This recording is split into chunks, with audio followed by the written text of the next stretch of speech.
Chapter 851 Blood Dragon Bringer of Doom. She's quite impressive, isn't she? Whispered Seraphina under her breath close to Xietain as she kept her eyes fixed on Callie's hand movements.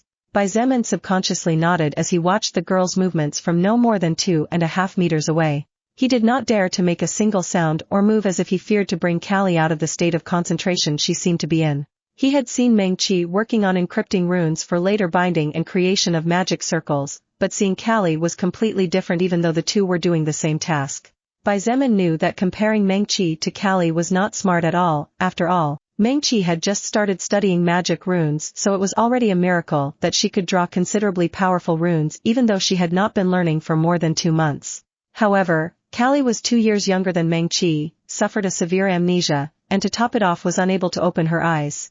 Meng-Chi's movements were clumsy for obvious reasons and every stroke she made was slow and careful for fear of ruining it all. On the other hand, Callie was like an experienced pianist, her hands came and went at lightning speed tracing rune after rune. She seemed careless as if she was not at all afraid of ruining it, however, that careless attitude of hers was backed by obvious confidence that added elegance to the movements of her delicate arms every time the chisel danced in front of her at the command of her fingers. The room was almost completely dark as the clearly anything but normal curtains denied any light from entering and the walls took care to keep any noise from outside on the exterior. However, Xietain noticed that every time Callie moved the chisel, there were bright golden sparkles coming from the tip and circling around her like tiny fireflies before falling delicately onto the huge sword, slowly sinking into it before finally dimming and ending up as a small rune that looked mysterious and archaic. I've seen Callie working before as she drew runes on my equipment, but no matter how many times I look at her I can't help but admit that she really is amazing while encrypting, Seraphina whispered once more. Xietain nodded again. Even though this was the first time he had seen Callie encrypting runes, he was sure that he most likely wouldn't get bored watching her do the same process over and over again for hours. Even Lilith admitted in her heart that the little porcelain doll in front of her was really stunning.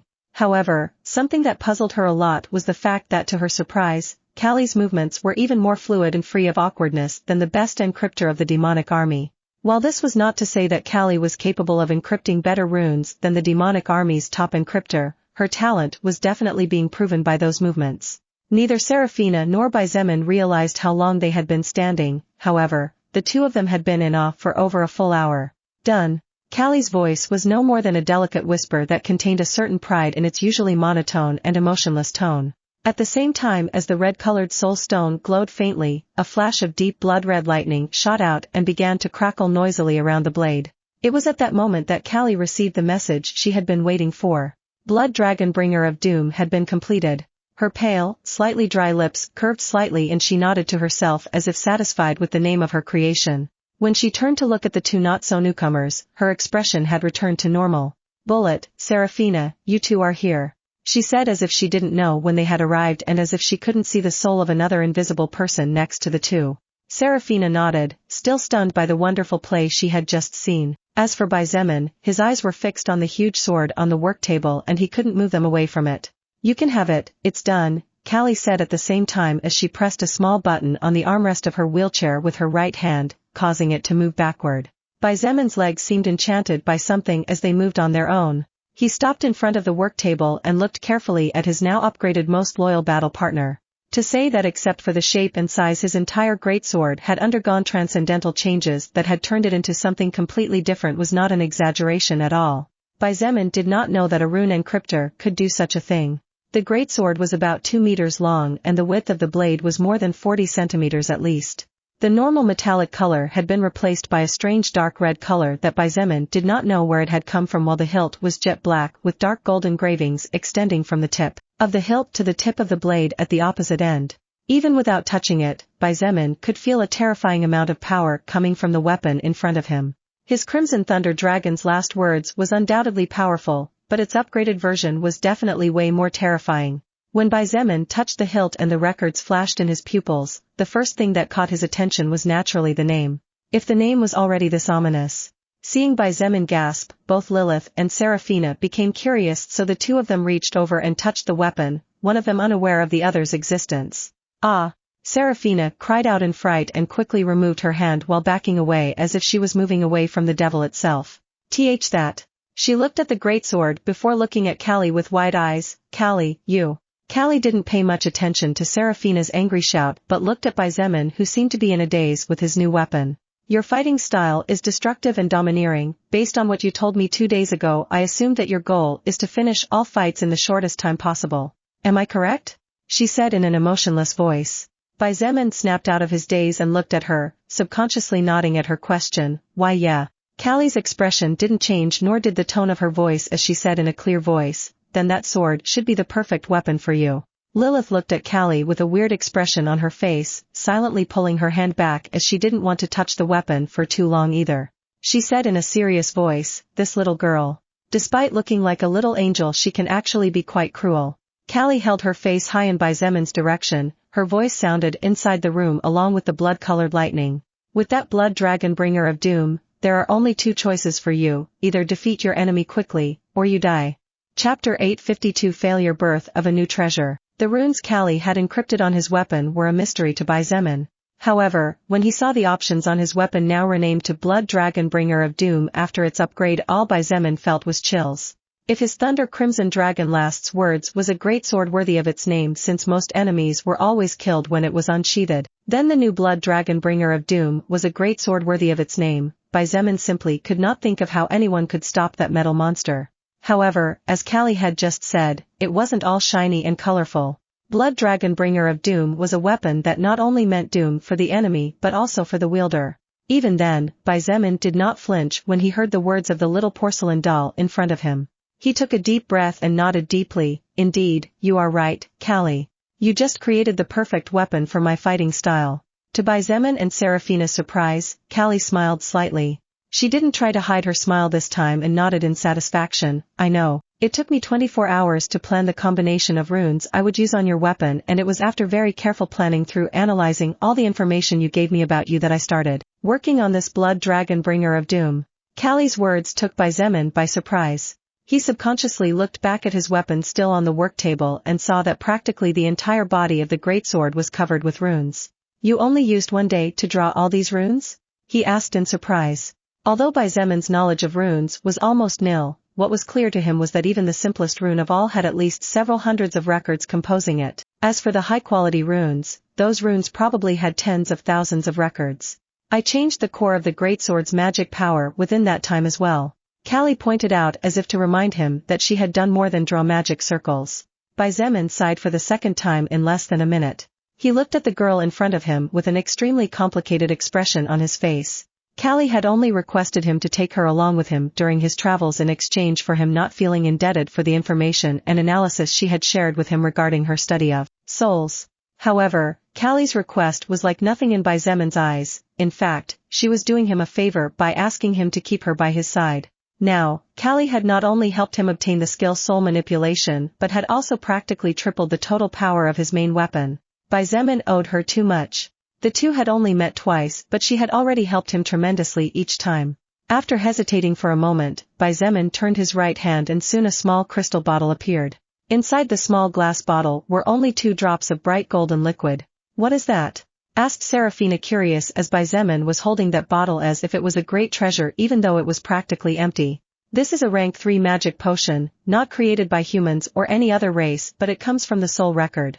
Xietain said calmly as he looked at the 2 small golden drops inside the crystal bottle. These 2 drops were all that Xietain had left for himself, while the rest had been left on Earth and was being studied intensely by his team in search of at least being able to replicate the effects as closely as possible using different herbs.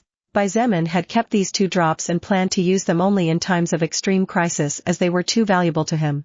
However, these 2 drops were useless now that his stamina had broken beyond 1,000 points due to the many different upgrades he received even without leveling up. What? Serafina jumped up and looked at the small bottle in Xietan's hands in shock. That's a soul record potion. Dear goodness.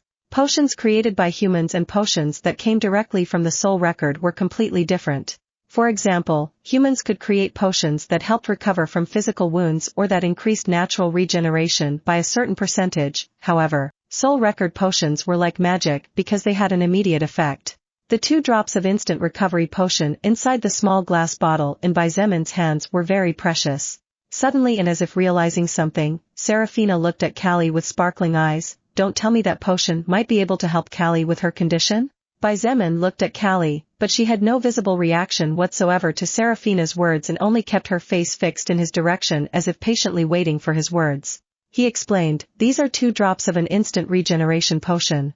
Back then, Bing Shui, my second-in-command, was on the verge of death after fighting against an air-type mutant beast far above her level and order. Yet half of the total potion healed the wound on her chest that was deep enough to reveal the heart and even eliminated all the acid that had entered her body when she was causing wounds to the flying beast." Serafina listened to the story in amazement. Literally, having such a potion was no different from having a second life waiting to be used by you. Xietain looked at Callie and asked, "Callie, your health stat doesn't exceed 1,000 points, right?" She gently shook her head, "I'm only level 35. "I see, that's perfect then." Xietain nodded and approached her as he uncapped the bottle, "Even though it's 2 drops, your level is lower than my second-in-command at that time and so are your stats. Besides, you are not mortally wounded, so maybe these drops will be enough to heal you. Even if it's only partially, it will be a great victory to us." The sweet smell of the potion filled the small room as soon as Xietain opened the cover. Callie remained motionless for a few seconds before tilting her head back. When her face pointed to the ceiling of the house, she opened her little mouth and waited. This girl is either too naive or too smart. She really is a mystery to be someone so young. Lilith watched as Callie let Xietain feed her an unknown liquid without asking questions or hesitation with a puzzled expression. She had only met Xietain 2 times and the time they talked in total definitely did not exceed 60 minutes, however. Callie was allowing herself to drink a mysterious potion that he pulled out from somewhere. After giving the 2 drops to Callie, Xietain casually put the bottle back into his storage ring and asked slightly anxiously, "Callie? How is it?"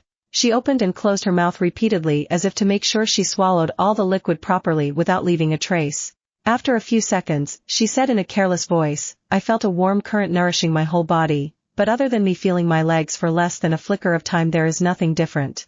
Xietan's expression turned ugly upon hearing that the result had been a resounding failure. He immediately regretted taking out the potion. Because of the failure, it was very probable that Callie would now feel terrible about having her hopes shattered. Even Lilith frowned sharply. "That's weird," she said in confusion. "Even if it was only 2 drops, that potion should have been able to put this girl on her feet in an instant, considering that even third-order soul evolvers would be healed immediately. This Callie girl probably has around 50 or 60 stamina points at most, but a potion capable of affecting soul evolvers with up to 1,000 points did nothing to her. What kind of strange disease is this?" "No need to worry too much," Callie said without any change in her voice or expression. She seemed to know what Xietain was thinking, so she pointed out, "For as long as I can remember, although it is not a long time, I have always been this way. And a person who does not know what it feels like to walk or see cannot feel sadness in the same way that a person who does not know the taste of a food is not able to decide whether they find it delicious or not." Despite her age, Callie was very smart.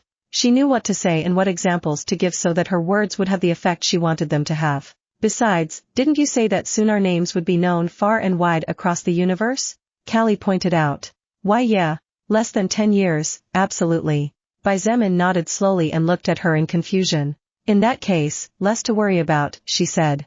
"Eventually you will find a way or have the power to cure me. Waiting a few years is nothing for us soul evolvers capable of increasing our life expectancy to centuries and even millennia. Are right?" Xietain nodded this time more firmly than before as he realized that what Callie was saying was true. He had to become a being capable of putting everyone under his feet in less than 6 years, or at least 70% of life in the universe would be wiped out with the arrival of the enemies coming from the Golden Domain, which meant there was a 70% likelihood that he and his loved ones would perish. Xietain refused to believe that as the most powerful being in history he would not possess the ability to heal a young girl. "I will definitely make you able to walk on your own 2 feet and see the world with your own eyes," he said with conviction. "I owe you a lot, let me repay you at least little by little." Putting aside the precious weapon she had crafted for him, the knowledge of souls Callie had imparted to Xietain and her analysis of the electromagnetic spectrum was priceless. There was no wealth or honor capable of repaying what the 15-years-old girl had done for him. "I trust you and trust that it will be the case, Bullet," Callie replied in a monotone voice and nodded in his direction. Xietain chuckled. He fingered his new weapon and put it away in his storage ring without even trying to pick it up as he said, now feeling better. "The more powerful the powder, the stronger the shot and the farther the bullet will go." 2 weeks later. "Here it is. Here it is. Here it is. The time has finally come, pahahaha." Standing on the north wall of Bearcrest City, the Orc King Zillig laughed thunderously as his 70-meter tall body looked off into the distance with delight and excitement. The records didn't lie after all. The Snake Queen Mei Lin in her human form laughed charmingly as she used her bright golden eyes to look up at the sky with an excited expression. I was starting to get worried and impatient. The purple-colored lightning flashes had merged into a single point in the sky and were crackling fiercely while more than 24 mana tornadoes had risen into the sky and turned into giant eyes that swirled around the lightning flashes. As the lightning flashes joined together in the form of a giant sphere, the noise caused by the constant crackling was becoming so overwhelming that the city's energy shields were automatically activated to protect the citizens. Zemon's face was slightly pale as he watched the terrifying phenomenon, definitely not natural at all. He was sure that although the phenomenon was visible from his place, it was actually thousands and thousands of kilometers distant. However, even from that distance, Zemon could sense the terrifying destructive power that was gathering and growing in the center of the giant mana eyes. So this is how a completely new treasure is born.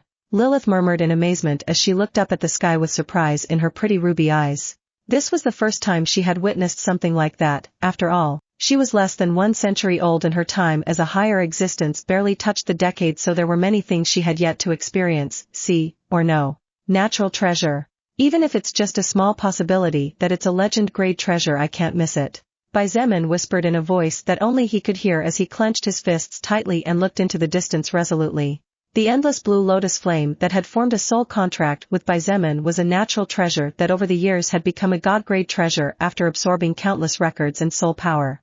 Now, there was a natural treasure being born right in front of his eyes, therefore, Zemon was definitely going to do his best to obtain it. Chapter 853 Dungeon, Part 1. The constant crackling of lightning gathering at a single point high in the distant sky was becoming more and more ferocious. The tornadoes of mana that had gathered around the huge globe of ever-growing lightning were spinning and devouring the surrounding mana with such tremendous speed that those plants that needed the mana to survive were rapidly dying after losing the food that kept them alive. This is the first time I've ever seen a natural treasure being born, Ella said in awe as she stared off into the distance with glittering eyes. Ha ha ha ha.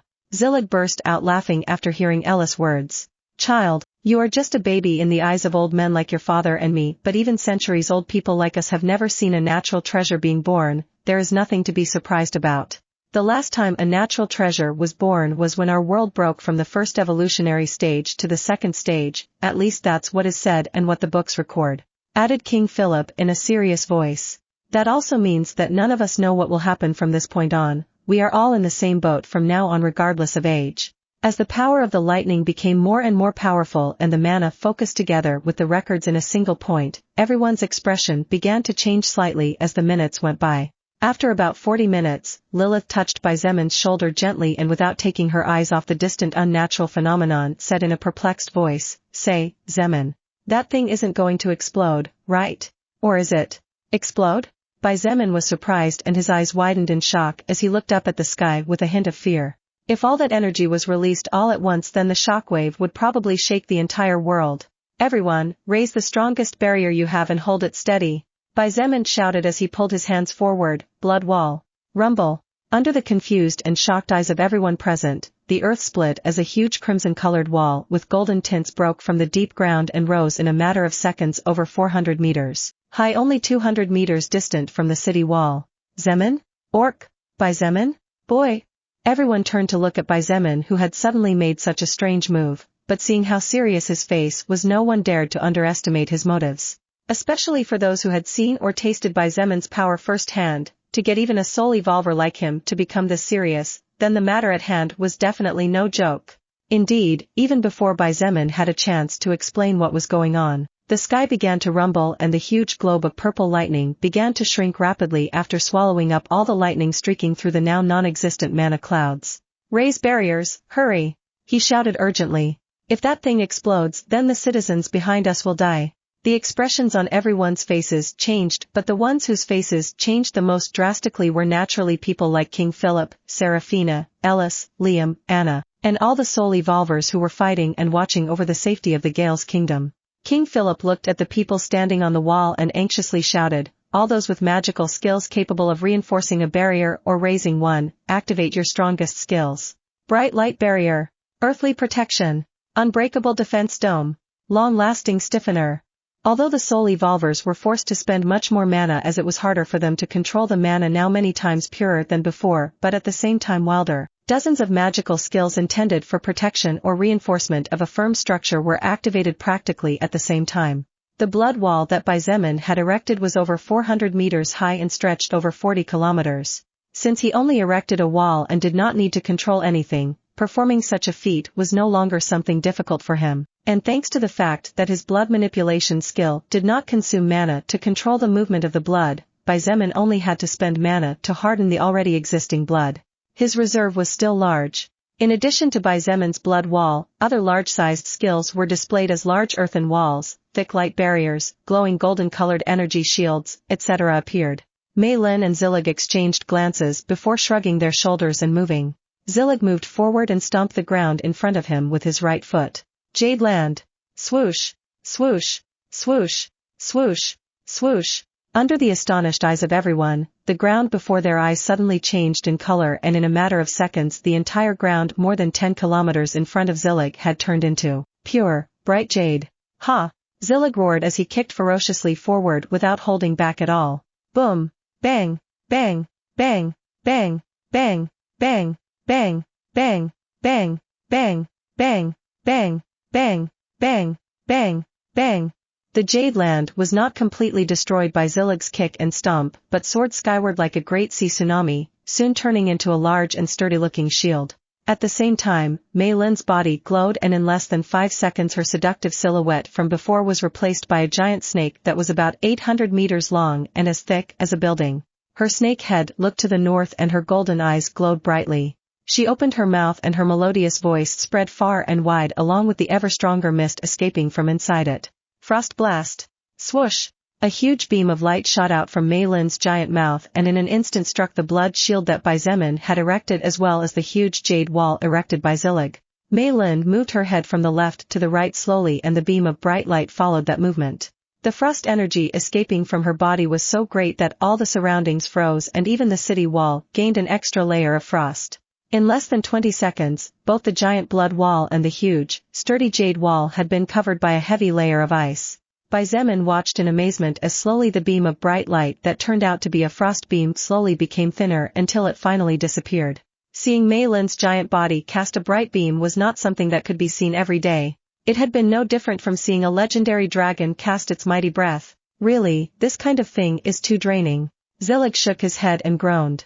His body had shrunk from 70 meters to 60 meters after he turned the ground into jade. It would probably take him at least a whole day to get back to full strength. Mei Lin's giant body glowed, and seconds later she returned to her diminutive human form compared to her previous 800-meter length. Indeed, who would have thought that I would use such a strong attack skill as a means of defense someday? Mei Lin sighed. The glint in her eyes was slightly dim, probably due to the excessive consumption of mana in the midst of these circumstances where controlling mana was far from easy. Everyone, here it comes. No one had time to say anything else when Xietain suddenly roared loudly and began to expend his mana like crazy. At the same time as the blood wall began to glow brightly even within the thick layer of frost, the globe of purple lightning began to grow after having contracted to the minimum possible, and in just an instant became a third sun high in the still jet black sky. Boom! Bang! Bang! Bang! Bang! Bang! Bang! Bang! Bang! Like something out of a fantasy movie, the jet black color that had covered the sky of Eventide World for almost an entire month was swept away when the huge sun of purple lightning exploded. The explosion was so powerful that it was heard from the far corners of the world. The sky was dyed purple in its entirety, and the earth shook fiercely as the shockwave dragged colossal amounts of mana through every crevice of Eventide World. At the same time that the mana carried by the shockwave fed the inanimate beings such as trees, rocks, earth, and many others, the shockwave traveled at unmeasurable speeds, turning into flesh paste and subsequent bloody mist the bodies of all existences below level 20 that failed to take shelter in time. In just 10 seconds from the time that the shockwave hit the ground and then spread out in all directions in a perfectly circular shape, more than 5 million lives disappeared forever, and their records remained floating at the site of their deaths. Chapter 854 Dungeon, Part 2 of 2. As the trees grew or shrank after reaching the peak, compressing themselves into more durable and precious inanimate existences, the laws of the world absorbed most of the mana and were strengthened enormously to the point that if a human from the past Earth were put into Eventide World, they would die on the spot with their bones completely crushed as a result of the terrifying gravity. The world was benefiting, as were the inanimate beings incapable of harming it. However, The living beings capable of causing harm and destruction with their actions were the ones who, far from benefiting, were experiencing the meaning of the word terror. The wrath of the world seemed to make itself felt. Boom, boom, boom, boom, boom, boom, boom, boom, boom, boom, boom, boom.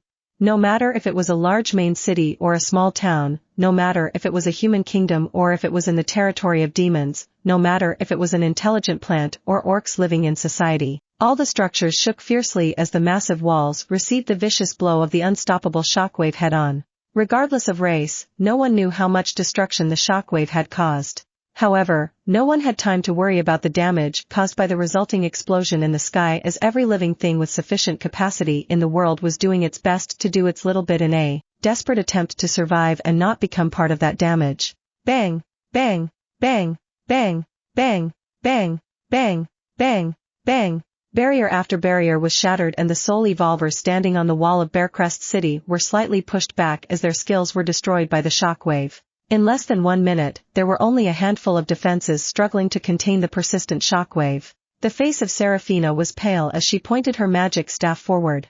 Her bright light barrier skill was one of the few skills still standing, but the number of cracks on the surface of the barrier was continuously increasing.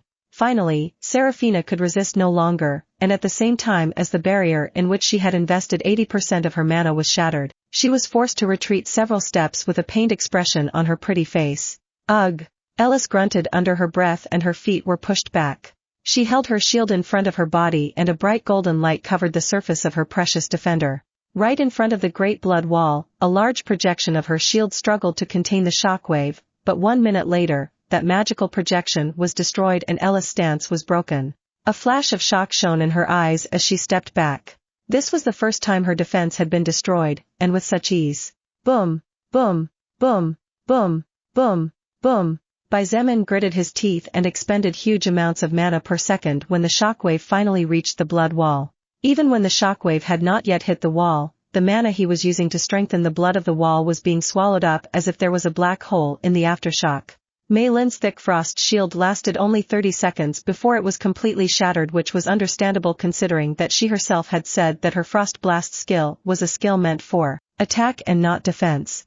The jade wall erected by Zillig was more resistant than Mei Lin's frost shield, however, without mana strengthening the walls all the jade soon lost its color and collapsed, once again turning to mud and dust. Finally, the only defense left was the blood wall of Xietain. If Xietan's defense fell, those on the wall would be hit, and even if none of them died since they were powerful soul evolvers, it was most likely that some of them would lose their consciousness for several days when the mana in the shockwave hit their bodies. The king and the 2 princesses, as well as the other soul evolvers of Gales, looked at Xietain with nervous expressions and pale faces. If the blood wall failed and the energy shields collapsed, then it would be a disaster for the entire city. After 40 seconds, the first crack appeared on the blood wall. That crack soon spread throughout the length and breadth of the entire defensive structure, to the horror of all who watched helplessly. Xietain had spent over 700 mana points on this defense, but it was being torn apart so easily. Fuck! This sucker's eating my mana. With no more options present, Xietain roared and was forced to activate overlap regeneration. Strength by mana. His body was soon enveloped by the characteristic golden halo of light and his aura seemed to rise to that of a divine figure. The wall of blood glowed brightly as great torrents of mana were injected into it, causing the cracks slowly began to recede. Xietain was forced to use overlap regeneration 3 times in total before all the power of the shockwave disappeared. By the time everything returned to normal, Xietain stood panting heavily as his eyes flashed with lingering fear. If something like this had happened on Earth where the races were not yet sufficiently developed, then probably most of all life would have been annihilated without a trace. While Lilith congratulated him and wiped the sweat from his face without anyone being aware of her existence, Xietain was glad that no strange treasure was born in his world. If every time a treasure was born there were such dangers to go through, then he could only feel sorry for the living beings in the worlds where those treasures were born. On the other hand, Mei Lin and Zillig looked at Xietain in shock. They looked at each other and saw the same shock in each other's eyes. That halo of golden light. What the hell was that thing?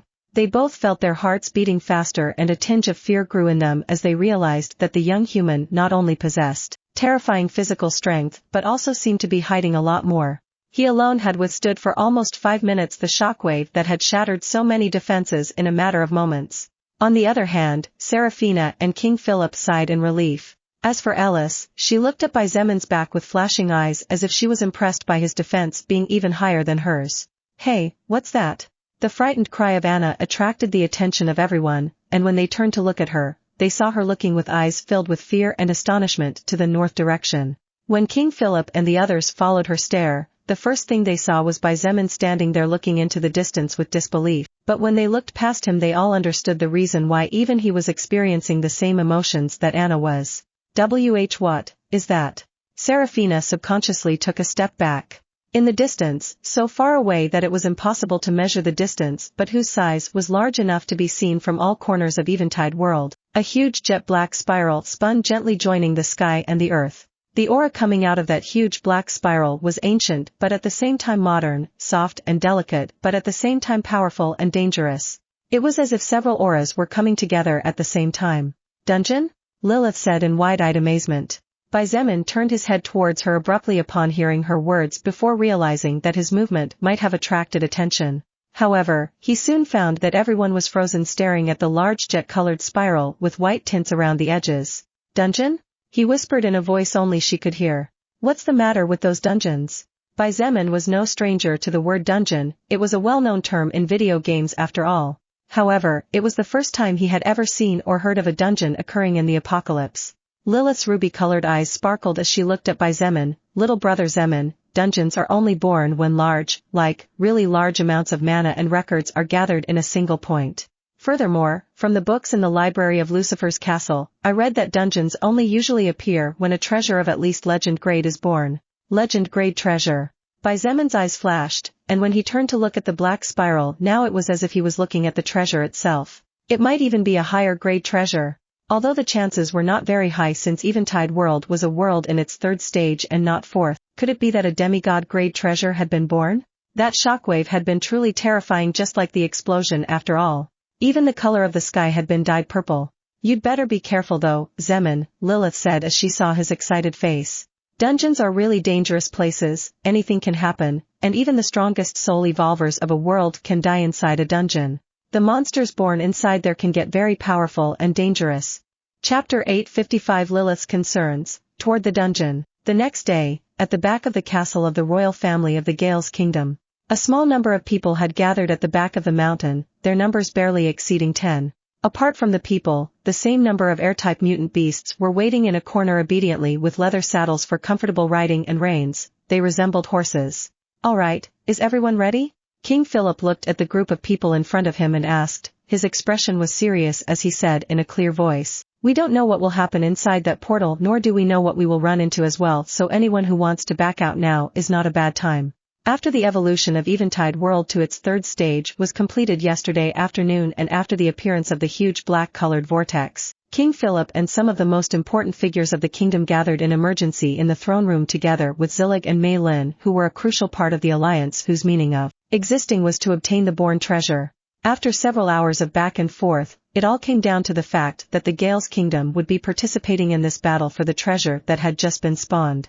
Even if the odds were not absolute, the mere possibility of getting their hands on a legend-grade treasure was more than enough to push an entire kingdom forward even if the failure meant its demise. Even with so many years of history, the Gales Kingdom and 98% of the human kingdoms around the world did not even possess a legend-grade treasure, making its rarity and importance more than obvious. It was precisely treasures of this magnitude that allowed the parent kingdoms to become parent kingdoms and rise above the other kingdoms over the centuries. "Your Majesty, I, Liam Anworth, was accepted by Gales and protected by its walls despite the blood that runs in my veins. I vowed that I would fight and die protecting this kingdom, and therefore that is what I will do," Lien said with a serious expression on his youthful handsome face. Ellis nodded standing next to him. "Father, we are all citizens of Gales. Regardless of status, we all have an obligation to fight for the good of our home. Well, at least we can't let another kingdom take the treasure, least of all if it's from another race." Seraphina waved her staff several times as she said this, looking as if she was ready for combat. King Philip looked at his daughters with an extremely complicated expression on his face.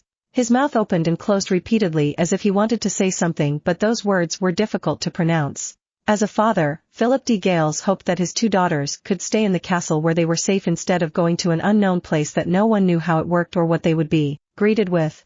Especially after losing his wife in the war against the demons, Philip's affection and care for his family had completely exploded, and all he wanted more than anything else was to protect and care for them no matter the consequences. However, as King of Gales, King Philip knew that Ella's defense and attacks, as well as Seraphina's support, would certainly be of great help and would probably make the difference in a battle between high-level soul evolvers. Therefore, King Philip found himself fighting against himself. In the end, he sighed heavily and shook his head. Knowing how stubborn and proud Ellis and Seraphina were, King Philip knew in his heart that neither of them would listen to him if he were to ask them to stay behind. At the end of the day, both princesses shared the stubbornness of their mother, the late Queen Helena, who pursued him for so many years until she finally succeeded in her goal of marrying him. "You have two nice daughters, old Philip," Mei Lin said, as if she knew the hardships the King of Gales was going through. "Risks and rewards always come hand in hand.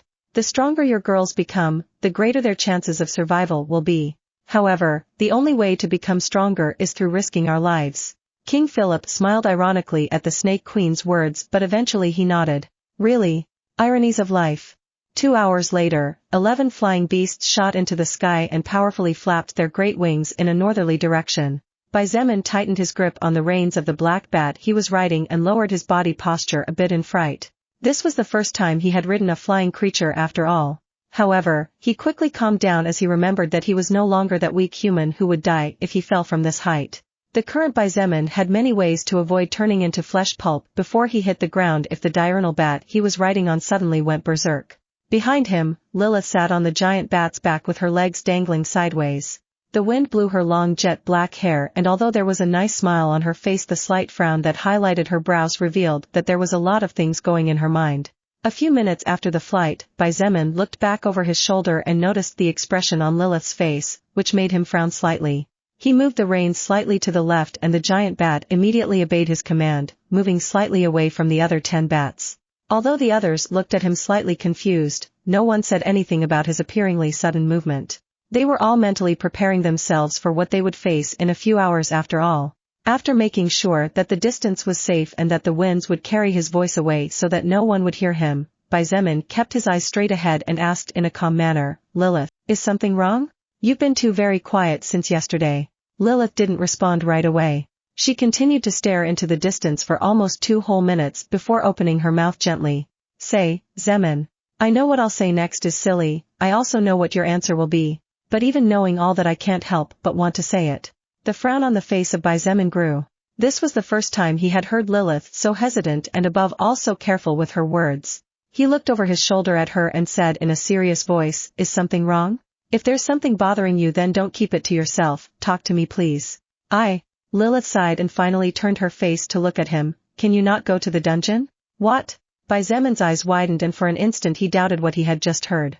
You want me not to go to the dungeon? But why?" Lilith looked in the northeast direction and said with slight concern, "In this world, there is a really powerful soul evolver, he or she is probably the demon lord of this world. Xietain, if the aura I am sensing is that of the demon lord, then there is a possibility that even with your overlap regeneration you won't be able to be victorious." Xietan's expression changed slightly when he heard this. Lilith had seen how terrifying the second activation overlap regeneration was and how frightening this capacity was in the hands of a beast like Xietain who possessed monstrously high stats for someone of his level and order. However, she was still saying that in this world, there was someone who had the possibility of defeating him even if he used overlap regeneration in combat, not to mention the fact that overlap regeneration had limits that could not be crossed or there would be consequences for Xietain. However, Xietain soon calmed down. He had not yet had the chance to tell Lilith about the abilities of the skill soul manipulation after all. Besides, "Lilith, I understand. I understand that there is someone powerful in this world, probably an enemy. I also understand your worries about me. At the end of the day I would be worried about you too, if I knew that you will probably soon clash with a being capable of defeating and killing you," he said in a soft voice.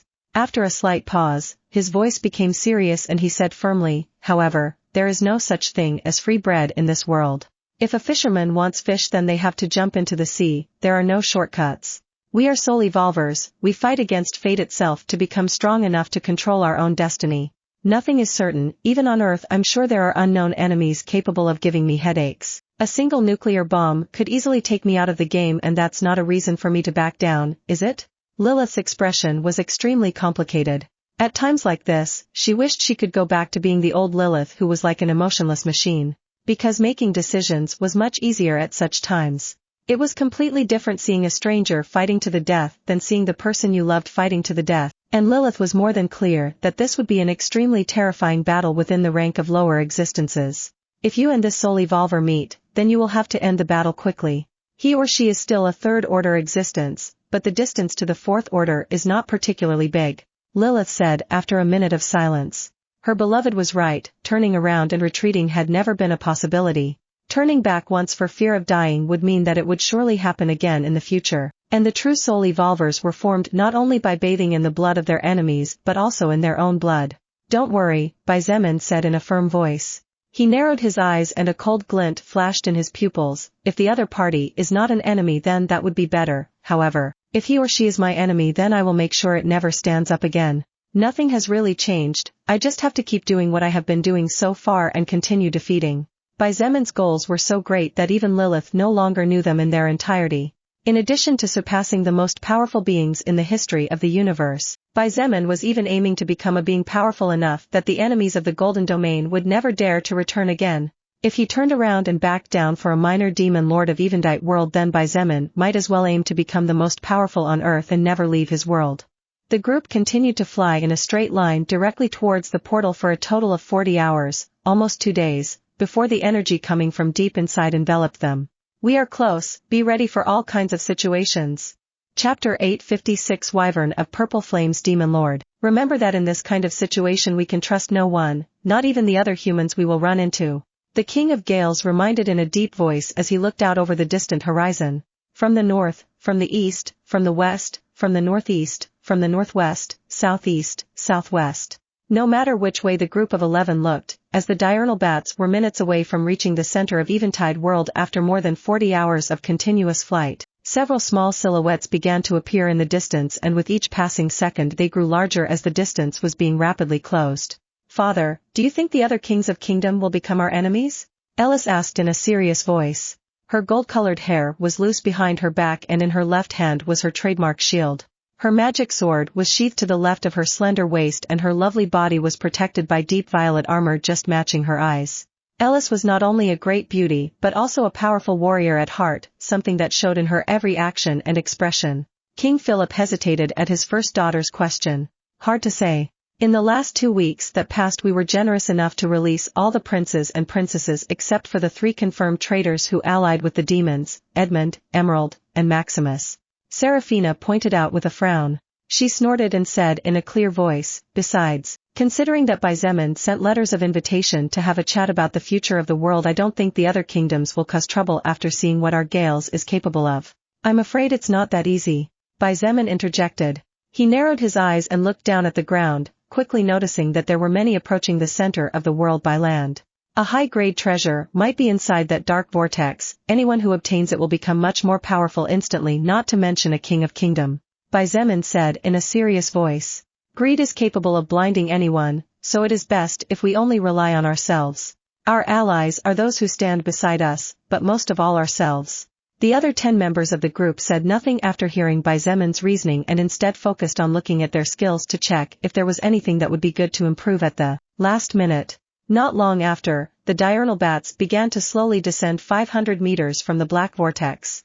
Among the flying mounts that began to descend around the black vortex were winged snakes, horses with wings similar to unicorns but without horns, birds of all kinds, and many more. Xietain even saw a giant black mouse with white wings on its back. In addition to the flying beasts, giant mutant bulls, diamond-horned rhinoceroses, blue-scaled lizards, fire snakes, silver-armored elephants, and all kinds of Earth-type mutant beasts made the ground rumble as they rushed toward the center of the world. Everyone kept a certain distance from each other, each stayed close to their group and looked at the others cautiously. Everyone knew why they had come here so no one tried to approach anyone. Xietain saw several acquaintances among the soul evolvers who arrived, among them. Princess Diana of the Pralin Kingdom standing next to her mother Queen Eloise nodded in his direction in greeting and probably thanks. Even Princess Bianca who was considered the most beautiful young woman of them all was standing next to a middle-aged man stood in the crowd. She bowed when she noticed Xietain looking in her direction, to which he responded by simply nodding in recognition. So many powerful soul evolvers. murmured the shy assassin Cat as she hid behind Anna and surveyed her surroundings in awe. Giles nodded with a frown. This is the first time in my life I've ever seen so many races together in one place. Looks like they all came out of their caves to fight for the meat. Not only were there humans among the at least 5,000 soul evolvers present, but there were also many powers of other races.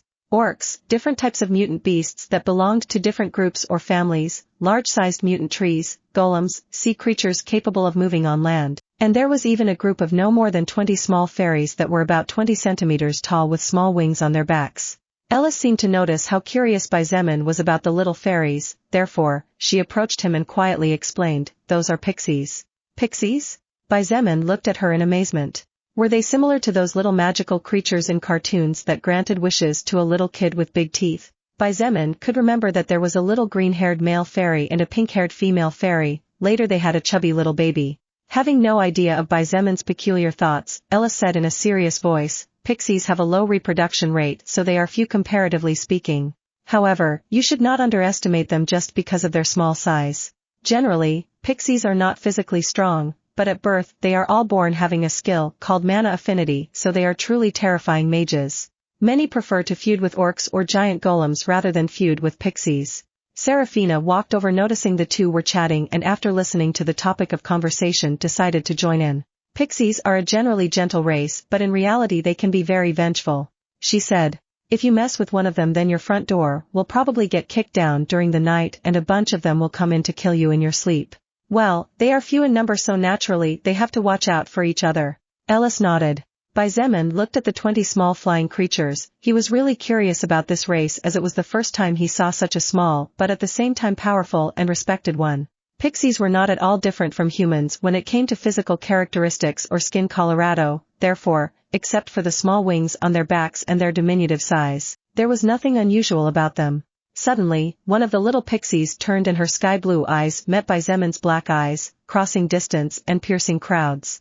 She stared at him for a second or two before her brows curved into a crescent shape, a big sweet and kind smile appeared on her face and she nodded towards him. Xietain was surprised but he nodded towards the little pixie before looking away. "Keck, wasn't that the pixie princess?" Evan walked over and put an arm around Xietan's shoulder. There was an expression on his face that any man of culture would understand and he said quietly, "Say, Xietain, could it be that you don't respond to Ellis' advances because you like pixies?" Xietain almost fell to the ground when he heard the words of Evan. He looked at him as if he was looking at an unidentified creature. Was this person right in the head? Xietain began to have his doubts about it. "Nothing to be ashamed of." Giles stepped in next to Liam. They both nodded and said in unison, "The pixie princess is a great beauty." The two looked at each other before saying dumbfounded. "Or is she a little beauty?" "Perverts," Cat whispered and subconsciously hid even more behind Anna. Anna didn't know whether to laugh or cry as she slowly said, "Little Cat, that's what all men are like. You better stay away from them, okay?" "Oh okay." Xietain had a bittersweet smile on his face. He had been labeled a pervert again even though he hadn't done or said anything at all. "Philip, do you have any idea what to do now that we're here?" Zillig scratched his head in confusion as he looked at the black vortex that actually turned out to be some sort of door. Since Xietain hadn't told them regarding the dungeons as it would be suspicious for him to know something even they didn't, no one knew what to do next. "I'm not sure." The King of Gales shook his head. "However, I think we'd better sit down for now. It looks like the portal is closed." Xietain looked at the surroundings for several minutes but something that made him frown slightly was that he didn't manage to see even a single demon in all this time. Could it be that the demon race was planning to attack the human kingdoms while all the third-order soul evolvers left the courtyard free? However, doing that would mean surrendering to the treasure that had just been born. If it was legend grade or even semi-god grade treasure then it would be a great loss for them as they would at most have time to take down 5 or 10 kingdoms. Besides, Xietain knew that each kingdom had a little insurance against disappearing completely. The only reason the demons had managed to wipe out a kingdom a month ago was because the king of the destroyed kingdom did not have time to be prepared at all. Just then, a giant black silhouette appeared flying on the distant horizon. Behind this silhouette, smaller ones appeared one after another and in an instant there were 11 in total that were rapidly approaching the center of the world. Xietan's pupils contracted slightly as his eyes focused on the flying beast leading the group. He didn't even look at the rider because what really caught his attention was the mount. Was that thing a dragon? Xietain was amazed beyond words. This was the first time he had ever seen a real dragon. However, he soon realized that the beast was actually a bit different from a real dragon. Wyvern of purple flames. That's the demon lord's mount. No one knew who said those words, but soon the atmosphere changed. The demon lord was the absolute ruler of the demon race, unlike the humans who despite being greater in numbers were separated. Furthermore, it was widely known throughout the world that the demon lord was the most terrifying and powerful existence in the entire Eventide world, and only Shadow Killer had so far faced him and survived to tell the tale. Chapter 857 Powerhouses of the Demon Race. Wyvern, Demon Lord? Xietain immediately looked at the rider and narrowed his eyes, trying to discern the appearance of the other side despite the distance and fierce winds. Standing on the head of the wyvern, whose scales were completely black and whose wings were at least 100 meters each, a young-looking and surprisingly handsome man was staring at the portal with a thoughtful expression on his face. His eyes were blood red and his skin slightly pale, on his head were two small ram's horns and he wore purple armor. Not only was the demon lord tremendously handsome and youthful in appearance, but the aura around him was truly shocking. Even Xietain was secretly surprised, as the demon lord's soul power did not seem to be inferior to Shangguan Bingshui in terms of purity. Xietain finally understood the reason why Lilith was so worried. The demon lord had a very high level and his soul power was so pure that Xietain had no idea whether he was above level 150 or not. This was the first time he had met an existence capable of comparing to Shangguan Bingshui's terrifying talent, and Xietan's killing intent immediately began to grow in his heart. He and the demon lord were destined to be enemies. There was no way Xietain would forgive what the demons did to the annihilated Syrian kingdom.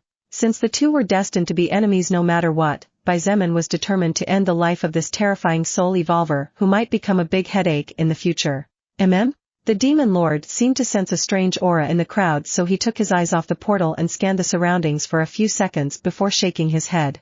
A minute later, everyone backed up and made room as the giant wyvern flapped its wings and slowly began to descend, being closely followed by 10 big evil bats with their riders. The atmosphere immediately became heavy, especially when the humans looked at the 11 demons with serious and angry expressions, while the other races simply stood on the sidelines waiting for a good show. The demon lord didn't even look at the humans or anyone else. Maybe it was out of disdain, or maybe it was because he was too busy with other matters to care about them. But after the wyvern lay down on the ground, what he did was sit on his mount as he stared at the portal, waiting patiently. Of course, just because the demon leader didn't say or do anything didn't mean that the 10 demons that had arrived with him were silent. A red-skinned demon 6 feet tall with a long lizard-like tail on its back looked at the various humans with his glowing red eyes.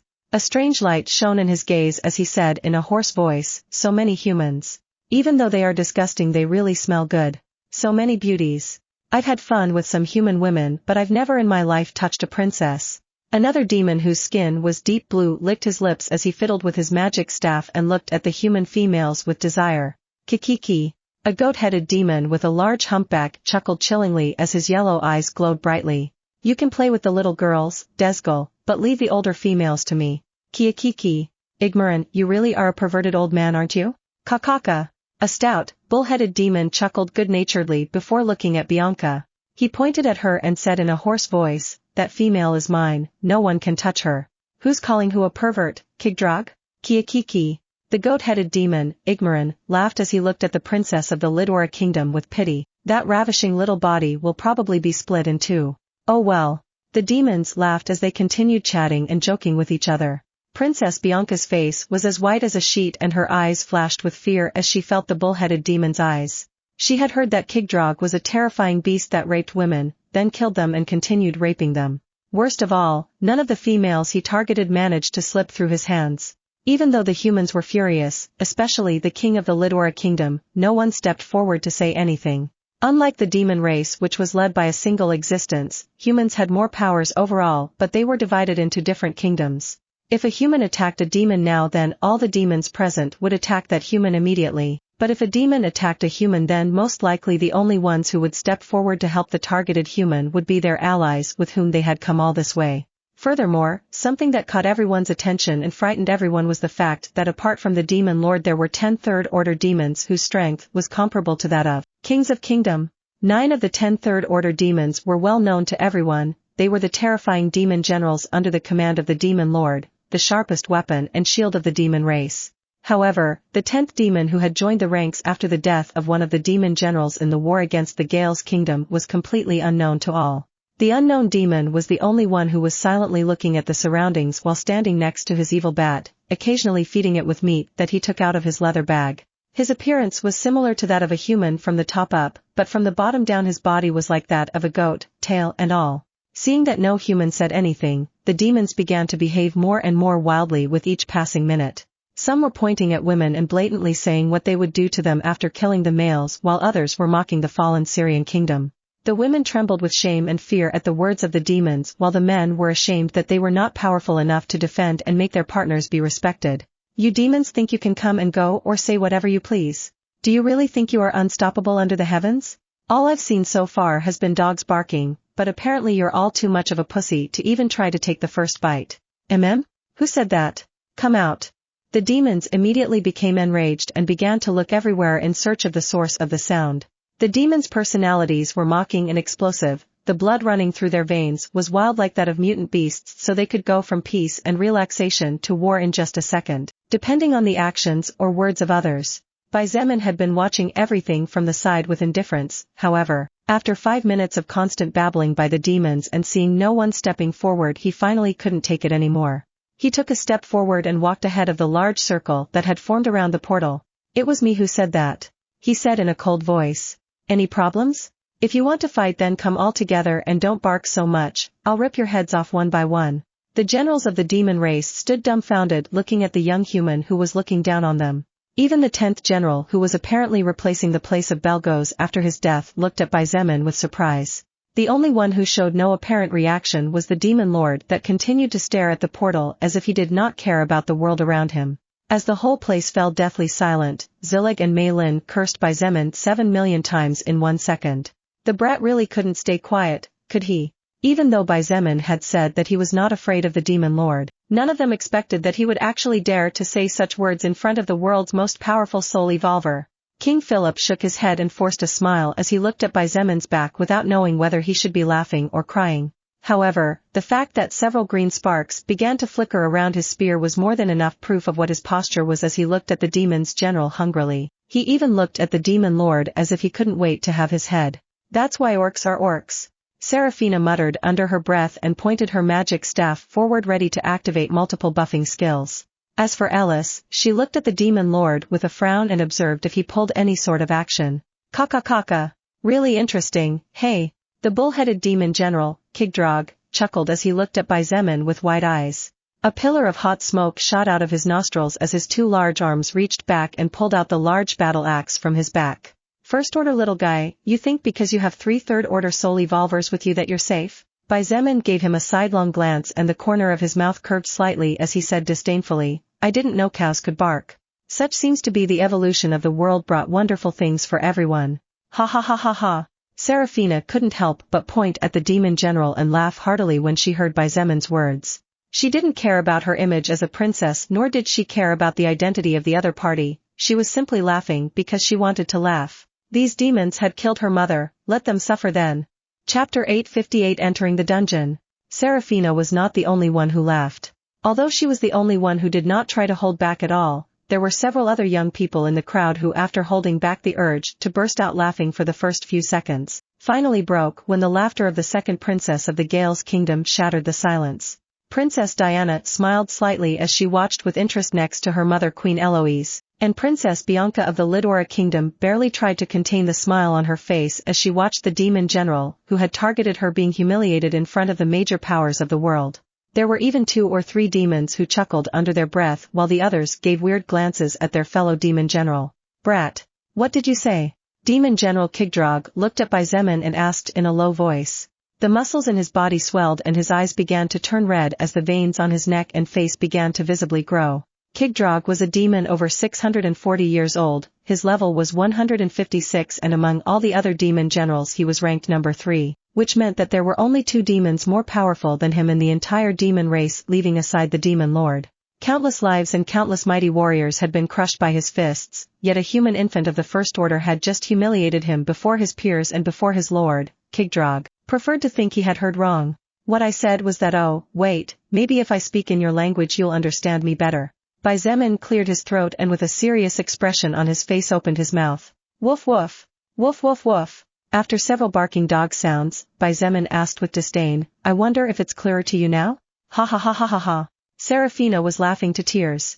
She didn't know that the usually serious Xietain actually had this side in him. Just as Kigdrag was about to lunge forward and turn the arrogant human into meat paste, the demon lord's voice spread throughout the area. The portal is opening. Kigdrag's movements stopped automatically and his head turned towards the huge portal. At the same time, Xietan's expression became serious and he also turned to look at the portal. Previously, the entire portal was almost 100% black with only flickers of white. However, at some point and unnoticed by anyone, the colors had reversed and it was now almost completely white. Rumble. The surroundings suddenly began to tremble fiercely and some soul evolvers present found it difficult to hold their postures steady. Existences like Princess Bianca, who despite being close to the Second Order had not yet completely broken through, staggered and were about to fall, but were supported by the powerhouses next to them. Xietain, the dungeon is opening now. Lilith warned and said in a serious voice, remember not to underestimate the inside of the dungeon. That is a different world from Eventide world. All the creatures inside are the product of the fusion of countless records and large amounts of leftover mana that was not absorbed by the land of this world. There might even be minor alterations in spacetime. Xietain nodded silently. Lilith had already told him a bit regarding the dungeons, so even though this would be his first time walking into one, at least he wouldn't be completely unprepared. Soon, the portal went completely white and the ground stopped rumbling. However, that calm didn't last long. The portal opened. The treasure is inside. Scram! Shouts and curses began to spread immediately as several soul evolvers from different alliances began to fight fiercely while others were doing their best to charge towards the portal either on foot or using their mounts. Let's move. The demon lord jumped onto his wyvern and waved his hand. The wyvern was a majestic beast over 10 meters tall and whose wingspan from wing to wing in total was approximately 250 meters. Its black scales with purple tints shone under the sun's glare, and as it stood up the aura of a third-order powerhouse burst from its body. Roar! The shockwave caused by the wyvern's roar pushed everyone back, and with a mighty flap of its wings, a thick cloud of dust rose into the sky accompanying its mighty body in the direction of the white portal. The 10 demon generals followed closely behind the demon lord's wyvern on their evil bats. However, before disappearing beyond the portal, the demon general Kigdrag gave Xietain a death glare and his image was firmly etched in his eyes.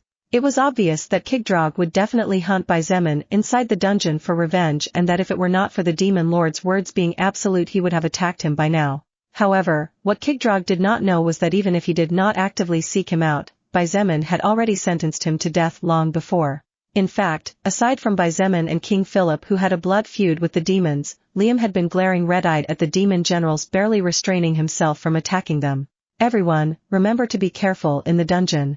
Xietain approached his group and warned in a serious voice. Seeing everyone nod, he continued, no one knows what will happen when we cross that portal, but it is a fact that we will not all be taken to the same area, as that would be against the fairness of the soul record. Therefore, no matter where you are, be sure to move in the direction of the treasure immediately. There will probably be something pointing to the location on the inside. If the portal teleported everyone to a fixed location, then those who entered first would have an advantage, as they could charge powerful attacks and launch them immediately when someone appeared. That way, the first group to enter would surely get the treasure. Considering that the soul record was relatively fair, it was natural to assume that everyone would be taken to different locations. Understood. See you soon.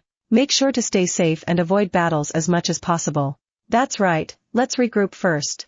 After a few words, the group quickly charged towards the portal. Although it wasn't that easy, as some soul evolvers of various races had lost their sanity and were attacking anyone who came near. Bang! Bang! Bang! Bang! Bang! Bang! Bang! After opening up a path of blood and slaughtering over 100 living beings, all of whom were at least level 40, Xietan's group finally managed to arrive in front of the portal. After a slight nod, they all stepped forward and disappeared. Before stepping into the dungeon, Xietain looked up at the sky and noticed that even now there were new soul evolvers arriving. Xietain felt the space around him twist and his vision dimmed for a brief second after crossing the portal. When he could finally see again, the world in front of him had completely changed. The grassland once full of life and trees had been replaced by a sandy desert, dry and lifeless to the naked eye. Sand dunes stretched as far as the eye could see, and the blowing wind carried grains of sand, making movement and vision difficult. Xietain was alone, there was no one around him. As he looked back, all he saw was more and more sand, no sign of entry or exit at all. Swoosh! Zemon's lips curved slightly as he felt a light gust of rose-scented wind gently blowing against his face. Apparently, he was no longer alone. However, this is really surprising. Zemon muttered as he looked at the surroundings with interest. It's really amazing. A world within a world. The soul record really is terrifying. More than the soul record, what's amazing is the universe. Lilith said. It wasn't hard for her to find Zemon and immediately reach him using her little knowledge of space. Besides, the laws of Eventide world were weak for someone of her level. What do you mean? Asked Zemon as he tried to identify something that could lead him to the treasure and thus reunite with his allies.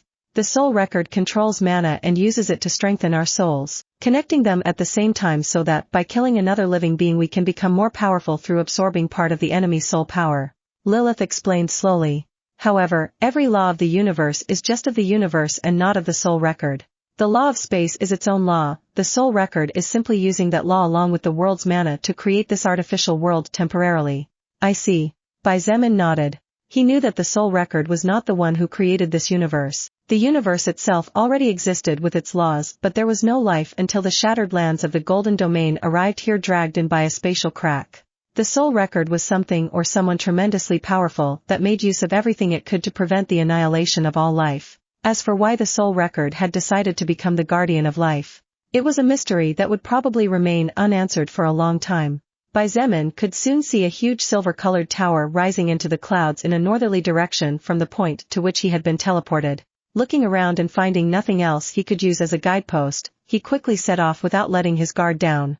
Chapter 859 Peculiar Dungeon, Killing and Eating His Own Childhood. 3 days passed inside the dungeon and Zemon was amazed by the size of this place. He had barely stopped during the entire journey with the silver tower he had spotted before as his target. However, the tower was clearly bigger than it looked and the distance was definitely a lot bigger than it appeared to be. In fact, in the entire journey and despite having closed a great distance, Zemon had yet to encounter any living being of any race as proof of how large this artificial world was. A couple of hours ago, Zemon had finally left the desert. He was on the verge of going insane and was sick of killing mutant desert worms. These creatures, although not particularly strong as they were only level 30, were tremendously sneaky, cunning, and worst of all, they attacked in packs. The mutant desert worms moved under the sand without making a sound, but they were able to detect when something or someone moved on the surface, waiting for the perfect moment to ambush their victims. Zemon once almost got bitten while sleeping the 4 hours a day he had arranged to keep his stamina and mind at maximum. Had it not been for the fact that he was alert even while sleeping he really could have been bitten. And even if the bite of a mutant desert worm was not enough to seriously injure him it would definitely be able to give him a good taste of pain as they had tremendously sharp teeth. However, after having entered a new biome that was less hot, less brutish, and more picturesque, Zemon somehow felt that the mutant desert worms were not so bad. This was because in this grassland he was currently in, Zemon had been seeing peculiar monsters. These peculiar monsters were getting on his nerves. Leaning its large body against the trunk of a tree, a strange creature rested comfortably under the cool shade. Its body was about 2 meters tall, but what stood out the most was its big white belly. This peaceful sleeping creature snored so loudly that the surroundings trembled slightly. Aside from the belly, the neck, and its legs with 3 pointed claws, this creature's body was completely blue. On its head were 2 pointed ears, it had 3 small fingernails for hands, a large shiny fang protruded from its mouth every time it opened to snort in its sleep, and its eyes were nothing but 2 thin black lines. Zemon held annihilation of the falling sky in the form of a spear with his right hand and looked at the sleeping creature with a dumbfounded expression on his face. Shit, isn't this exactly the same as that lazy glutton named Relax? Zemon was speechless. Even Lilith stared at the fat sleeper with a weird expression on her beautiful face. Zemon walked towards the Relax and raised his spear. The beast still did not wake up. He lowered his spear. Red blood spurted out as the spear tip pierced the brain. The beast died in its sleep. You have received the soul power of First Order Relax. Pooh. What? Zemon almost fell to the ground when he saw the name of the creature he had just killed. He looked at Lilith with wide eyes and pointed at the dead fat creature as he said in awe, Lilith, this thing really was Relax. Relax I tell you. It was part of my childhood. Good for you, you just killed part of your childhood. My God. Zemon was still in shock, but his hands didn't stop as he cracked open the Relax's head in search of a soul stone. Furthermore, he didn't stop, and as if he was angry at the SN**Relax for not having soul stone, he started to rip off its claws and fang. However, this was only the beginning. What are you doing? Under Lilith's perplexed eyes, Xietain began to drain the SN**Relax's blood. It's for research purposes. Later, when I become the most powerful being in the universe, I will see if it is possible to create a P**Chem**N world. Those were Xietan's words as he sliced the SN**Relax's flesh and carefully packed it into nylon bags before tossing them into his space storage ring. The blood should contain enough SN**Relax records to help you recreate it sometime in conjunction with the records you absorbed by the kill. Why are you saving the meat? Well, I've been eating worms for the last 2 days because I have no more food in my storage ring. I refuse to believe that the flesh of this SN**Relax is more disgusting than the viscousness of those desert worms. Cool, so not only did you kill a part of your childhood but you plan to eat it too. My childhood will always be in me. Yes, of course. Whatever you say. Another day passed and Xietain did not know how much of the great grassland he had already traversed. However, there were several things that he was quite clear about now. 1. It turned out that there was actually not one SN**Relax, but there were many SN**Relax. Xietain believed that he had at least killed about 20,000 SN**Relax in about 24 hours, even if he had not strayed off the path to the silver-colored tower. 2. The silver-colored tower was getting closer and closer, but Xietain estimated that it would take him at least another week minimum to be sure how long it would take to get there. Also, Xietain finally accepted that this dungeon was as big as at very least 2 Eventide worlds put together.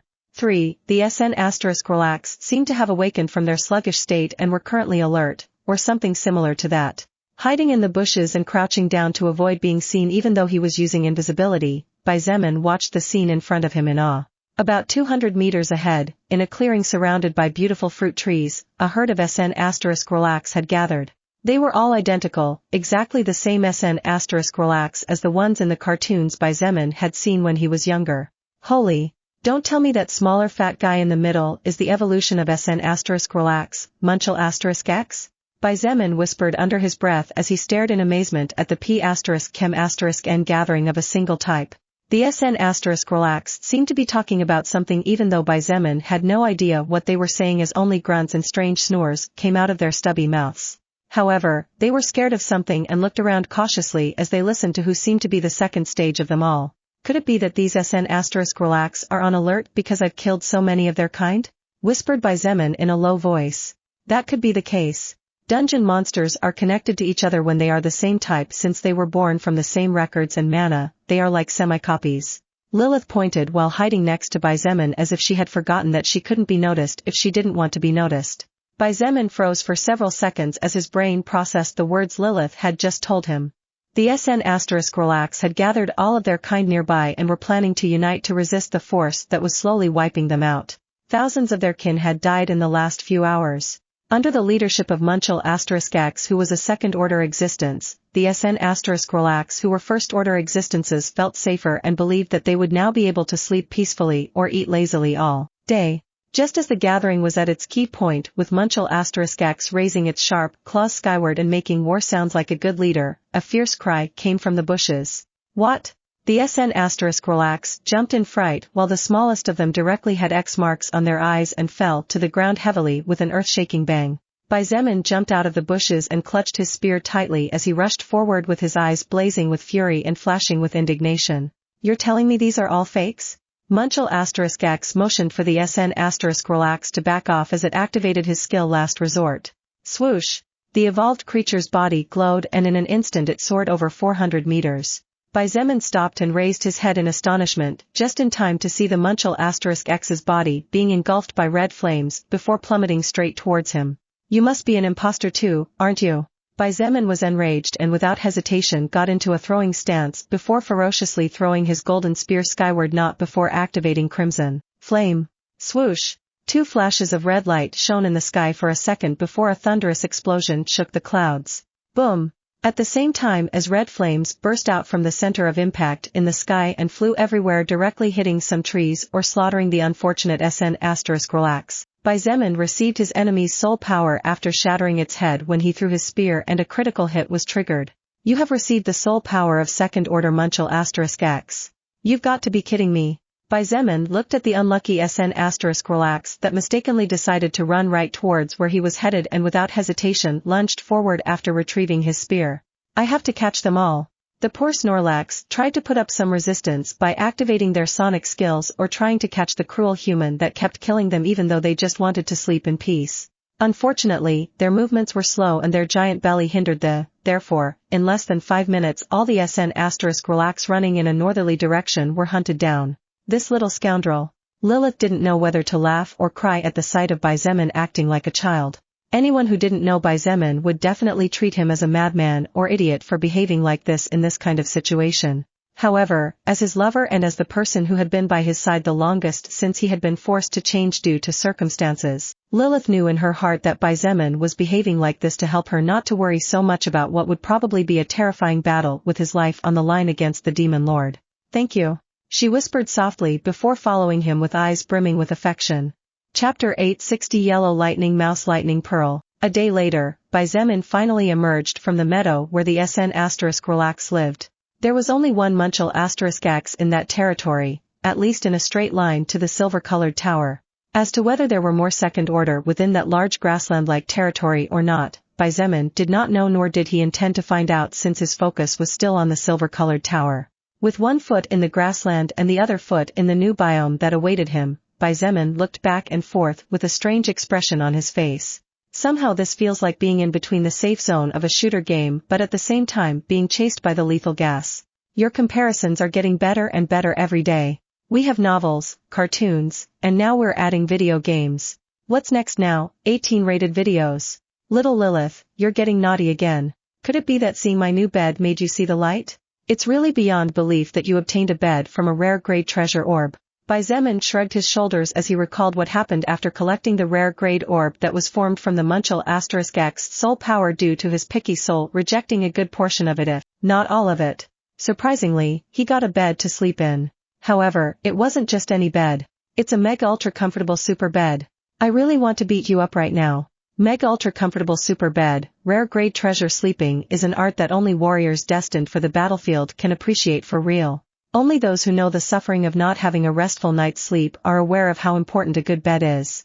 Effect: when sleeping on the mega ultra comfortable super bed, the hours of sleep you get are multiplied by 2 and it becomes much easier for you to sleep. In addition, it increases your health stat by 200 while lying on it. Zemin wasn't complaining about the bed, it was a good treasure even if it wasn't meant for combat. Moreover, the mega ultra comfortable super bed even added 200 health points while lying on it, so wound healing would increase considerably if the wounded people rested on it. After walking through the new biome, which was actually dry land that appeared to be scorched, for about 2 hours, Zemin finally encountered his first monster. However, when he saw the appearance of this monster his body froze. You have to be kidding me. So cute. As Zemin's expression rotted, Lilith's face lit up as she saw the creature in front of them. Zemin gave her a sidelong glance and said quietly, I thought you women were afraid of mice? Where is your Kia? A mouse? So gross. How can you compare a disgusting mouse to this lovely animal? Lilith snorted and clicked her tongue several times as she slowly said, this little creature is a lady killer, I tell you. Be careful or I might end up loving it more than you. That's right, Zemin's new enemy was a mouse. However, this was not just any mouse, even mutant mice were different from this mouse. Its fur was duck yellow, it stood on its hind legs and its black eyes sparkled with innocence as it gazed into the distance unaware of Zemin's presence. However, the most striking features of this short-limbed little mouse were undoubtedly the 2 red circles on its cheeks and its lightning-shaped tail. In that case, I'm afraid I'll have to kill you even if you were part of my childhood. Swoosh! His golden spear appeared in his right hand and just as Zemin took the first step forward, the mouse's long yellow ears with black tips twitched. The little yellow mouse turned its head abruptly in his direction and its sweet expression looked confused as it tilted its head. Pika Pie? You're fake too. Don't. Too late. Swoosh. Boom. You have obtained the soul power of first order pick *ch* level 38. No. Little lovely mouse. Pick *ch* is gone and will never come back, get over it and love only me. Zemin picked up his spear as he muttered to himself, really, I don't understand why this dungeon seems to be full of monsters that look like Poc *M***ns. Maybe it has something to do with the treasure? It's just a guess though, all my knowledge about dungeons comes from books after all. This is my first time going into a dungeon, just like you. Oh? Zemon's eyes suddenly lit up at the thought of a certain possibility. However, just as he felt he was about to discover what the treasure was, that glint that was in his hand's grasp slipped through his fingers and disappeared before he could chase after it. Forget it, whatever it is, I guess we'll find out later. Zemon shook his head and squatted down to store the First Order Soul Stone. What is that thing? I have no idea, it's the first time I've seen something like that fall after killing an enemy. The little *ch***'s body had been torn apart after being hit by annihilation of the falling sky thrown by Zemon, therefore, he believed that he would only get the Soul Stone. However, that did not seem to be the case. A meter or two away from where the Soul Stone had fallen, a small bright yellow pearl lay silently on the ground waiting to be picked up. Zemon did not keep it waiting too long, as he quickly picked it up and the records of the pearl flashed in his retina immediately. Lightning Pearl, Rank 2, consumable, contains a good amount of pure lightning-like energy. Effect, consuming 10 within 24 hours after consuming the first one, raises the level of a random lightning-type skill possessed by the consumer by 1. Only works on skills below second order. Holy shit! Zemon couldn't help but curse as he looked at the small pearl in his hand. This was a great treasure. Being able to directly level up a skill by 1 was no different than skipping the requirements of that level, which at the same time meant saving a lot of resources and headaches. Even if it only worked on unclassified or first-order skills at most, if Zemon could obtain several of those pearls, then wouldn't that mean that all the soul evolvers of his faction, especially mages focused on lightning-type skills, would receive a terrifying power boost? What? Lilith was also astonished when she read the records of the small pearl. This is crazy. Just like Zemon, Lilith immediately understood the immense value of the small pearl in his hands if it was an item that could be acquired in large quantities. For someone like her, or even someone like Zemon, the Rank 2 Lightning Pearl was useless. However, for a growing faction that was just learning to walk, that little pearl was no different than a tonic of the highest quality. The Rank 2 Lightning Pearl was useless in large and already established factions such as the Demonic Army or the Army of Heaven. However, for the Transcendent faction that was just growing and had recently been created, it was a treasure. As Zemon and Lilith were debating regarding the Lightning Pearl that had fallen from the previous **ch***'s body, the sound of lightning crackling attracted both of their attention. ****. Bang! Zemon didn't have time to move when he was literally struck by lightning, as he was caught slightly off guard due to the surprise and joy in his heart. Zemon looked at his body, several sparks of lightning flashed around his armor for a few seconds before disappearing. It itches quite a bit, he said as he struggled to pull down a lock of his hair that had stood up. Zemon looked to his right, and there he saw it, a small yellow mouse looking up at him in shock, standing on its hind legs. Pika pika, burn to death. Poor ***ch** didn't have time to run away when Zemon pointed at it and a blue fire arrow shot out from his index finger. Boom! Blue flames exploded and engulfed the little yellow mouse's body, turning it into ashes in less than 5 seconds and disappearing immediately afterwards. Zemon and Lilith were like excited children running towards the place where the little yellow mouse had been turned into mortal remains. There really is a lightning pearl! Zemon exclaimed in delight as he saw the small round golden-colored pearl on the ground and bent down to pick it up. Quickly start hunting ***ch***s. If each of those little yellow mice has a pearl in their bodies and they drop it when they die, then the more you kill the better. Lilith was really happy, and the expression on her face said it all. This had been a great new discovery. Now Lilith understood why the higher factions loved dungeons so much. Another reason that pushed them to fight each other to gain control over more worlds and thus more opportunities to control dungeons. The dungeon was a treasure in itself. Even if Zemon failed to obtain the treasure, being able to take a few thousand of lightning pearl home would not be a bad gain at all, not to mention that he would definitely come across more good things along the path. Just as Lilith had said, Zemon quickly set off and began moving through the arid lands in search of yellow mice. Pika, die, boom, pie, boom. ***ch***. You're fake, I am telling you. Boom.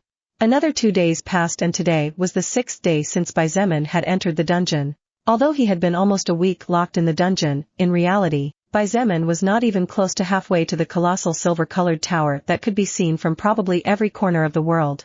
After learning the existence and importance of the lightning pearls, Zemon decided that targeting one treasure but ignoring the rest was not wise. Therefore, he decided to be a greedy cat with the intention of taking everything home. He naturally wasn't going to give up on the main treasure after all, but he also didn't plan on leaving behind treasures that had the potential to empower his faction. For the 2 days that passed, He stayed in the pick*ch*s territory, moving slowly north while hunting them all down. No pick*ch* survived more than 3 seconds after being spotted by Zemin. Zemin squatted down and grabbed the small golden pearl before standing up and picking up his spear stuck in the yellow mouse's chest. With this pearl, I finally reached the number. Boom! Boom! Bang! Bang! His words were suddenly cut off when the sound of explosions coming from the distance caught his attention. His expression changed and without a second thought, he dashed in the direction of the sound. It was definitely a battle, and since the pick*ch*s weren't fighting each other, it meant that maybe Zemin could meet up with one of his allies if he was lucky.